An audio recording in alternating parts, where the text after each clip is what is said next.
இப்போ வந்து டிராவல் இப்போ ஒரு அந்த ப்ரைஸ் வந்து ரைட் இஷ்யூக்கு வந்து 40 4,000 rupeesக்கு இருக்குன்னா அப்போ கம்பெனி வந்து நீங்க ஷேர் ஹோல்டர்ஸ்க்கு ஒரு ஆப்ஷன் கொடுக்கும்.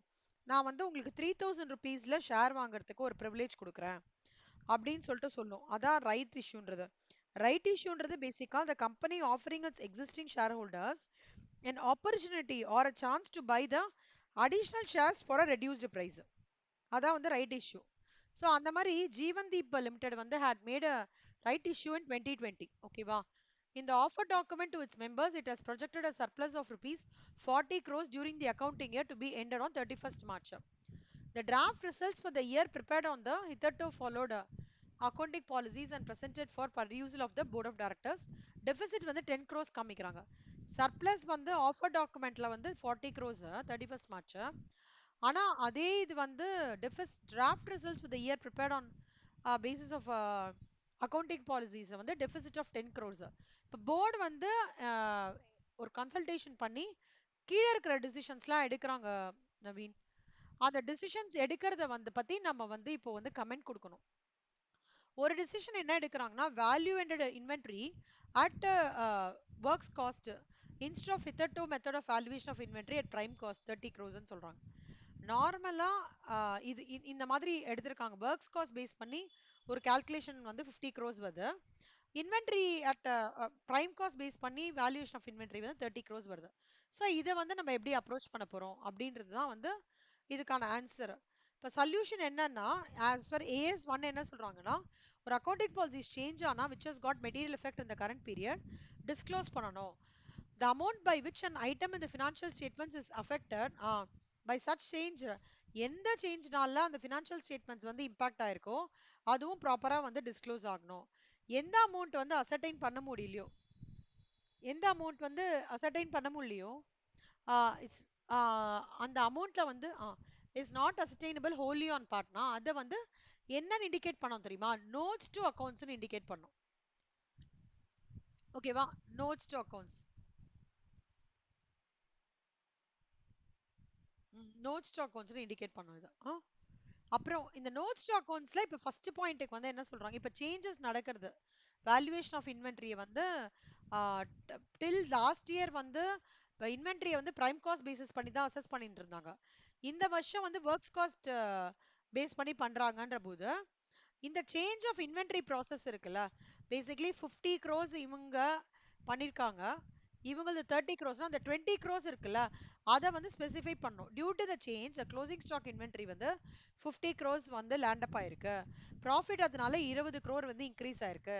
இந்த this is actually the change of method of valuation அப்படின்னு சொல்லிட்டு நோட்ஸ் ஆன் அக்கௌண்ட்ஸ்ல மென்ஷன் பண்ணணும்ன்றது தான் வந்து இவங்களோட மேனேஜிங் டைரக்டருக்கு ஏஎஸ் ஒன் படி கொடுக்கப்படுற ரெக்கமெண்டேஷன். புரியுதா? டிஸ்க்ளோஸ் பண்ணோம். எந்த சேஞ்ச் பண்ணாலும் அந்த சேஞ்ச் ஆஃப் இன்வென்ட்ரி வேல்யூவேஷனா சேஞ்ச் ஆஃப் இன்வென்ட்ரி வேல்யூவேஷனா இருக்கட்டும், இல்ல என்ன சேஞ்ச் ஆஃப் வந்து மெத்தட் ஆஃப் டெப்ரிசியேஷனா இருக்கட்டும், இல்ல நான் வந்து என்னோட ப்ரொவிஷன் சேஞ்சஸ் ப்ரொவிஷன் கால்குலேட் பண்றதையே வந்து நான் சேஞ்ச் பண்றேன் அந்த மாதிரி இருக்கட்டும், எது வேணாலும் இருக்கட்டும். ஆனா அந்த பர்டிகுலர் இதை வந்து ப்ராப்பரா நம்ம நோட்ஸ் ஆன் அக்கௌண்ட்ஸ்ன்றதுல வந்து டிஸ்க்ளோஸ் பண்ணணும். அதுதான் இந்த பாயிண்ட். ஓகேவா? அடுத்தது வந்து என்னன்னா கரெக்ட் கரெக்ட் கரெக்ட். ஓகேவா? நெக்ஸ்ட் வந்து அடுத்தது என்ன சொல்றாங்கன்னா அடுத்த ஒரு சேஞ்ச் நடக்கிறது ஆர்கனைசேஷன்ல என்ன பண்றாங்கன்னா depreciation வந்து for the year on straight line basis. ஓகேவா? of substantial additions in gross block during the year. reducing balance method straight line balance method படி பண்றாங்க. as a consequence charge for depreciation வந்து 27 crores வந்து போன வருஷம் வரைக்கும் 45 crore இந்த வருஷம் 27 crore தான் கால்குலேஷன் வந்திருக்கு. அப்பனா வந்து கிட்டத்தட்ட வந்து நீங்க பாத்தீங்கன்னா had the old method been followed by 18 crores. ஓகேவா? the charge for depreciation at 27 crores is lower than the amount of 45 crores which would have been provided had the old method been followed by 18 crores. இப்போ என்ன ஆகுறது? Change of method of depreciation. So any changes இங்கேயும் change ஆயிருக்கிறதுனால second என்ன சொல்றாங்க, company வந்து method of depreciation வந்து from reducing balance to straight line method பண்றாங்க. இதனால அமௌண்ட் ஆஃப் டெப்ரிசியேஷன் வந்து இந்த சேஞ்ச்னால வாஸ் அண்டர் சார்ஜ்டு. அப்போ instead of charging 45 crores it was charged by 27 crores. as a consequence வந்து profit வந்து is increased by 18 crores. so 45 crores minus 25 crores வந்து 18 crores. so இந்த சேஞ்ச வந்து நம்ம இன்கார்பரேட் பண்ணணும் அப்படின்னு சொல்றாங்க. பண்ணணும் அப்படின்னு சொல்றாங்க. அதான். அப்புறம் அடுத்தது வந்து இட் வாஸ் அ அடுத்தது வந்து not to provide the after sales expenses during the warranty period. அதாவது லாஸ்ட் இயர் வரைக்கும் என்ன பண்ணியிருந்தாங்கன்னா நவீன், 2% on sales வந்து used to be made under the concept of matching of cost against revenue. ஓகேவா? till the last year வந்து 2% on sales வந்து used to be made on the concept of matching of cost against revenue and actual expenses used to be charged against the provision. Board வந்து இப்ப என்ன decide பண்ணிருக்காங்கன்னா to account for the expenses as and when actually incurred. sales during the year வந்து total to 600 crores. so crores அப்ப after sales expenses warranty பீரியட்ல வந்து provide not to ப்ரொவைட்னு சொல்லிட்டு last year வரைக்கும் 2% வந்து சேல்ஸ் வந்து ப்ரொவிஷன் கிரியேட் பண்ணி ஓகேவா, ஆக்சுவல் எக்ஸ்பென்சஸை வந்து அந்த ப்ரொவிஷனுக்கு அகேன்ஸ்டா சார்ஜ் பண்ணிருக்காங்க. போர்டு என்ன சொல்றாங்க, இப்ப வந்து கண்டிப்பா நம்ம எக்ஸ்பென்சஸை வந்து ஆஸ் அண்ட் when ஆயிருக்கிறத நம்ம வந்து அக்கௌண்ட் பண்ணணும். அப்ப சேல்ஸ் வந்து 600 crores அப்படின்றாங்க. இப்போ இதுக்கு வந்து AS1 படி என்ன சொல்றாங்கன்னா, கம்பெனியோட ப்ரொவிஷன் வந்து 2% on sales after sales expenses அது கரெக்ட் தான், ப்ரொவிஷன் பண்ணணும், ப்ராக்டிஸ் தான். ஆனா இம்ப்ரூவ்டு டெக்னிக்ஸ் வந்ததுக்கு அப்புறம் methods in production the possibility of defects கம்மியா இருக்கும்ல, கரெக்டா?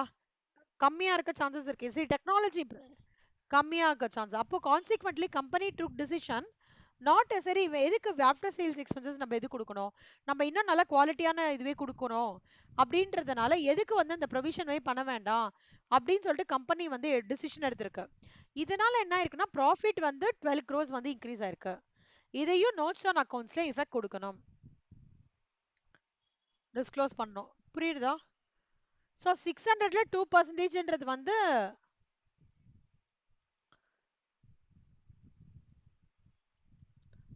12 crores. அதான் இந்த அவங்க சொல்ற 12 crores. புரியுதா? இந்த 12 crores எப்படி வந்ததுன்னு காமிக்கிறேன். 600ல 2% 12 crores. புரியுதா?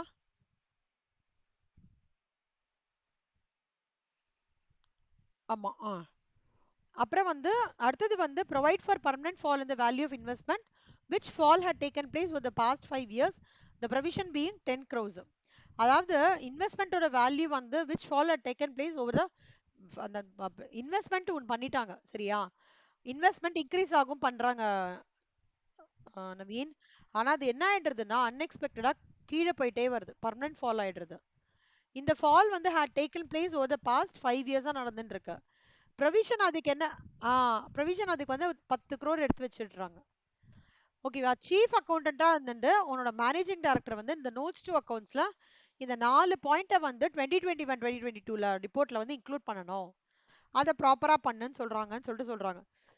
இப்ப 3 பாயிண்ட் பார்த்துட்டோம். இப்ப 4வது பாயிண்ட் பார்த்தோம்னா as a result of permanent fall in the value of investments which took place over the last 5 years, the company decided to make the provision. ஓகேவா? To the extent of 10 crores. Due to this effect, the provision would be reduced by rupees 10 crores. அவ்வளவுதான். புரிஞ்சுதா? ஒரு correct. ஆமா அவ்வளவுதான். புரிஞ்சுதா? So இதெல்லாமே notes to அக்கௌண்ட்ஸ்ல வரணும் அப்படின்னு சொல்றாங்க. ஸோ இல்லஸ்ட்ரேஷன் 1 இல்லஸ்ட்ரேஷன் 2 முடிச்சிட்டோம் நம்ம. ஸோ இதை நான் வந்து டாப் கலர் மாத்திடுறேன். இல்லஸ்ட்ரேஷன் 3 முடிச்சாச்சு, 4 முடிச்சாச்சு, 5 பாருங்க. 5 வந்து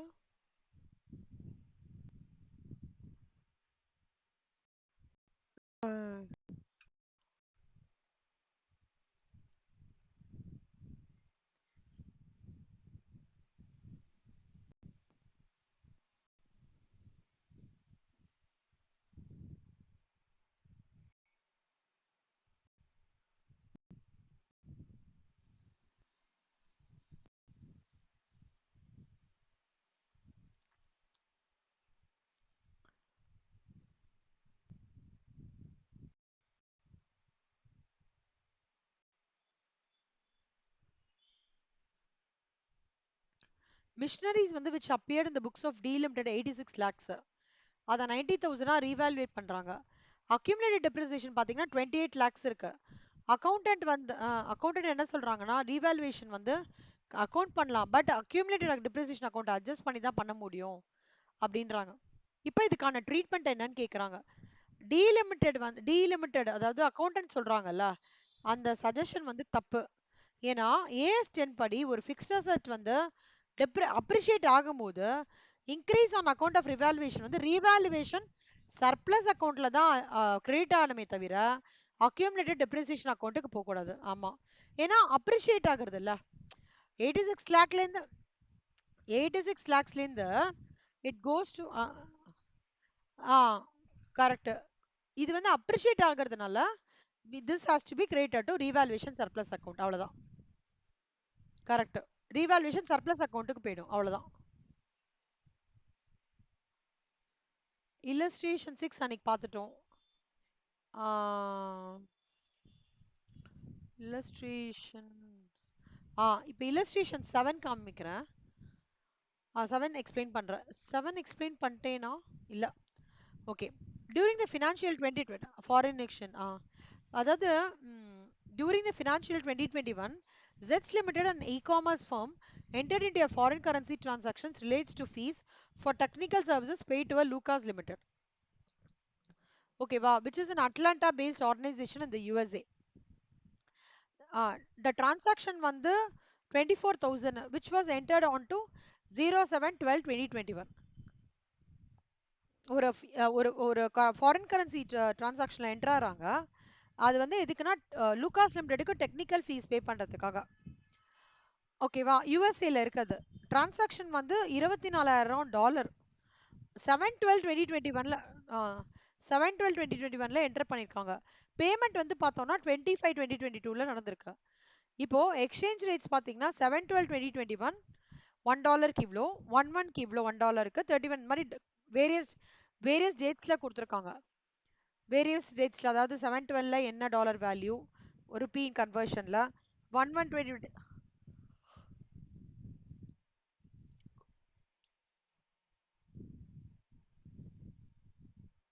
கரெக்ட். இதெல்லாம் வந்து டாலர் வேல்யூ.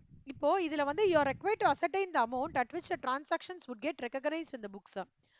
எந்த அமௌண்ட்ல வந்து அசர்டைன் பண்றதா at which the transaction would get recognized. எந்த அமௌண்ட்டை வந்து நம்ம வந்து P&L காமிக்கணும். காமிக்கணும். P&L வந்து அது நம்ம எவ்வளவு அமௌண்ட் காமிக்கணும், அந்த எக்ஸ்சேஞ்ச் லாஸோ கெயினோ எவ்வளவு அமௌண்ட் காமிக்கணும்ன்றதை தான் நம்ம கண்டுபிடிக்கணும். அது மட்டும் இல்லாம எவ்வளவு கெயின் ஆர் லாஸை வந்து 2021-22வும் காமிக்கணும், 2020-23யும் காமிக்கணும் அப்படின்னு சொல்றாங்க. புரியுதா கொஸ்டின்? நீங்க ஒரு வாட்டி கொஸ்டின் படிச்சு பாருங்க.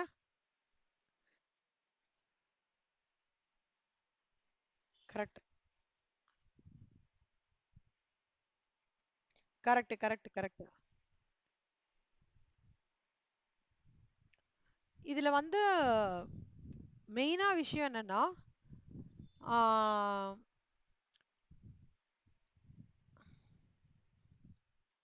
ஏஎஸ் கன்வெர்ட் பண்ணிக்கணும். கரெக்ட். AS1 என்ன சொல்றாங்கன்னா நல்லா பாத்துக்கோங்க. if a foreign currency transaction சரியா should be recorded on initial recognition in the reporting currency by applying to the foreign currency amount the exchange rate between reporting currency and the foreign currency at the date of transactions. ஒண்ணுமே இல்ல. என்ன சொல்றாங்கன்னா இந்த foreign currency transactions வந்து record பண்றது எப்படி இருக்கும்னா எந்த டைம் வந்து டேட் ஆஃப் அக்ரிமெண்ட் என்டர் பண்றாங்கல்ல அந்த ஆமா அந்த டேட்டை வந்து நம்ம கன்சிடர் பண்ணிக்கணும் ஃபர்ஸ்ட் அப்படின்னு சொல்றாங்க. அப்பனா இந்த மொத்தம் வந்து பாத்தீங்கன்னா அக்ரிமெண்ட் டேட் என்னைக்கு 7/12/2021 அன்னியோட ரேட் என்ன $1 68.80. அப்போ $1 வந்து 68. ஆமா $1 வந்து 68.80னா அப்போ $24,000 எவ்வளோ? ஸோ 24,000 into 68.80 அவ்வளோதான். So which is 16,51,200. ஓகேவா? அப்போ அடுத்தது வந்து 2021-22க்கு வந்து எப்படி இது 2020 இது அதே மாதிரி அவுட்ஸ்டாண்டிங் ஃபீஸ்க்கு வந்து அவங்க என்ன சொல்றாங்க அப்படின்னா இந்த டெக்னிக்கல் சர்வீசஸ் 31,3 இது இது இது வந்து கால்குலேஷன் பண்ணியிருக்கோம். ஓகேவா? 2021, 22க்கு வந்து அவங்க கேட்டிருக்காங்க இல்லையா? எவ்வளோ வந்து நான் financial statement. So outstanding fees for technical services. இப்போ அவுட்ஸ்டாண்டிங் ஃபீஸ்னா நம்ம பேலன்ஸ் ஷீட்ல காமிக்கணும் இல்லையா? அதுக்கு நம்ம என்ன பண்ணிக்கணும்? அதுக்கு என்ன பண்ணிக்கணும்னா 25 2022 இருக்குல்ல, 20ஆம் தேதி. ஏன்னா அன்னைக்கு தானே பேமெண்ட் பண்ணாங்க. அந்த பேமெண்ட் பண்ண டேட் இருக்கு பாத்தீங்களா? அதுக்கு வந்து we will have to calculate. அதாவது $1 ரூ. 70 பைசானா அப்ப வந்து என்னோட பேமெண்ட் எவ்வளவு நான் பண்ணிருக்கேன் இங்க டோட்டலா $24,000. அப்ப $24,000 எவ்வளவு 16,90,800. இது வந்து இயர் எண்ட் பேலன்ஸ் ஷீட்ல காமிக்கிற அவுட்ஸ்டாண்டிங்கோட இயர் எண்டுக்கான பேமெண்ட் டேட்டுக்கு பேமெண்ட் என்னைக்கு நடந்திருக்கோ அதோட பேஸ் பண்ணி எடுத்திருக்காங்க. அப்ப நல்லா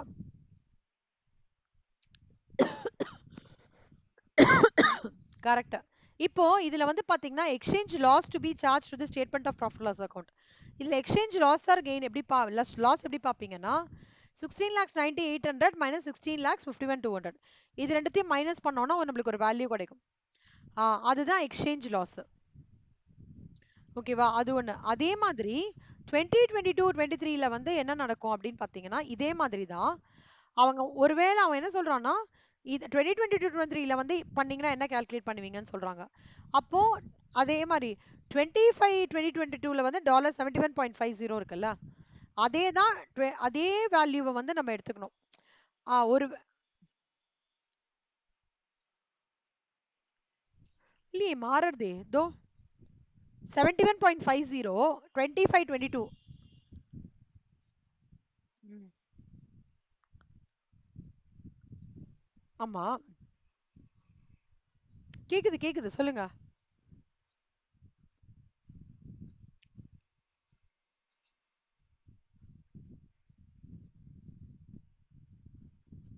கரெக்ட் கரெக்ட்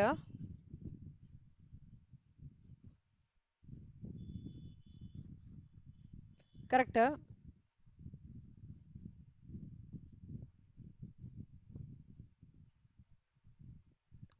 கரெக்ட். இல்ல இல்ல கண்ணா, அதாவது இங்க என்ன நடக்கிறதுனா பேமெண்ட் வந்து 2022 23ல தான் போய் நடக்கிறது.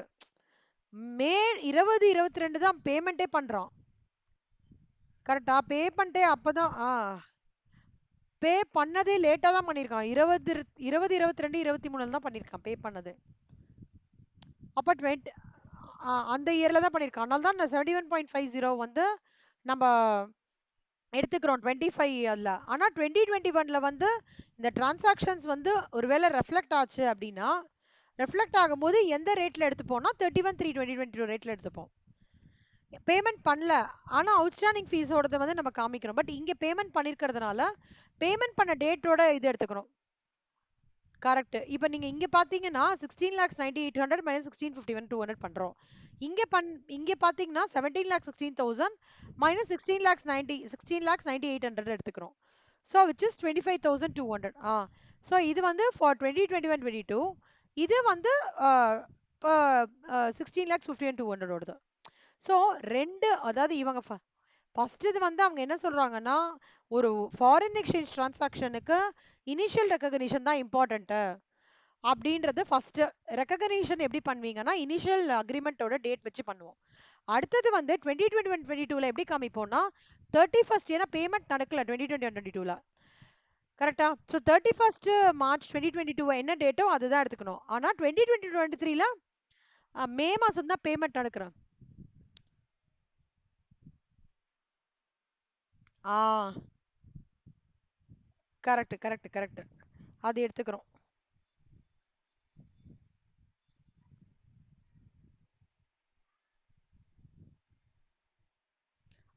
ஒரே நிமிஷம் கண்ணா.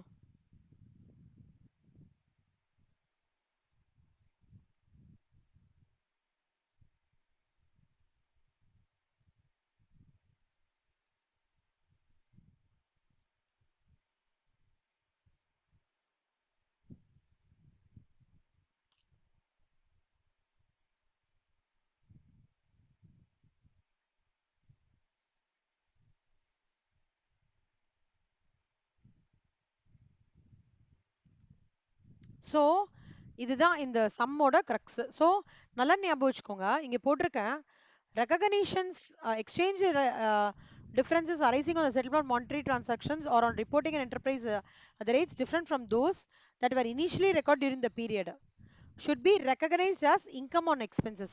இது ஒரு குட்டி நோட் மாதிரி கொடுத்துருக்கேன். இந்த சம்ம பொறுத்த வரைக்கும் 3 விஷயம் ஞாபகம் வச்சுக்கோங்க. எந்த டேட்ல அக்ரிமெண்ட் என்டர் ஆகுதோ அந்த டேட்ல தான் இனிஷியல் ரெக்கக்னிஷன் நடக்கும். அப்புறம் எந்த டேட்ல பேமெண்ட், எந்த இயர்ல பேமெண்ட் நடக்கிறதோ அந்த பேமெண்ட் டேட்டோட எக்ஸ்சேஞ்ச் ரேட் தான் வந்து அந்த இயரோட பேலன்ஸ் ஷீட் காமிச்சுப்போம். எந்த இயர்ல வந்து நான் பேமெண்ட்டே நடக்கல அப்படின்னா அந்த இயர் எண்ட் இருக்கு இல்லையா, 31st மார்ச், அதோட ரேட்டை எடுத்துட்டு நம்ம பேலன்ஸ் ஷீட்ல காமிப்போம்.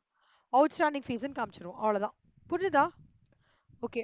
ஸோ இன்னைக்கு இதோட முடிச்சுக்கலாம். நான் உங்களுக்கு ஃபைல் எடுத்து அமுச்சு விட்டுடுறேன். நீங்க பாருங்க. நாளைக்கு வந்து AS12 நாளைக்கு இது ஃபுல்லா முடிச்சிடலாம். சின்ன சின்ன குட்டி குட்டி எல்லாம் இருக்கு. இதெல்லாம் ஈஸி தான் ரொம்ப.